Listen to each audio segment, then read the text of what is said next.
Here I am back again to help you out. Now here I'm using Cheyenne Spirit tattoo machine with 9 Magnum needle cartridge. It's a regular Magnum I'm using.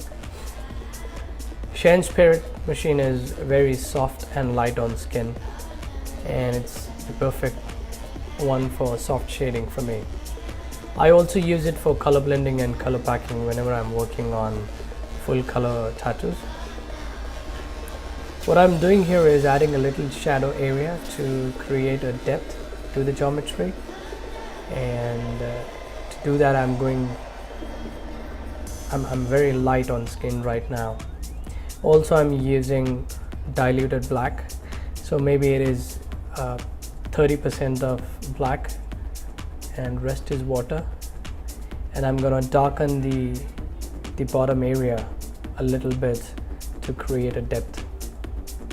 As you can see that I'm not using the traditional way of shading hand motion. Mostly you will see artists going in a circular pattern, circular hand motion. I find my way a lot better as it gives you more control over it, and the skin damage is minimum. If you carefully look at my hand motion right now, I'm going to and fro in a linear motion. Both the ends are fading out through the skin. So I'm not rubbing inside the skin. Both the ends are coming off the skin. So actually I'm following a curved path where both the ends are feathering out. So there is no strong starting point or end point to the flow. Both the ends are soft ends. You can see on screen very clearly. Both the ends are coming off the skin.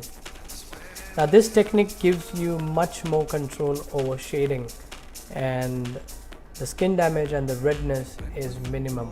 You will not see any redness right now there. It is not easy to adapt this style or technique, but once you get it, working on black and gray realistic tattoos like portraits will be a piece of cake. Because this technique can be used with liners, round shaders, and all kinds of needles, and it works wonders with the liners and round shaders. So I'll be using this style, this technique all throughout the tattoo, and you'll get to learn how you can use the same style to do the finest of details, and obviously you'll get to see the way I render the portrait using the same style. I'll be combining Magnum and round shaders and fine liners to have it all there.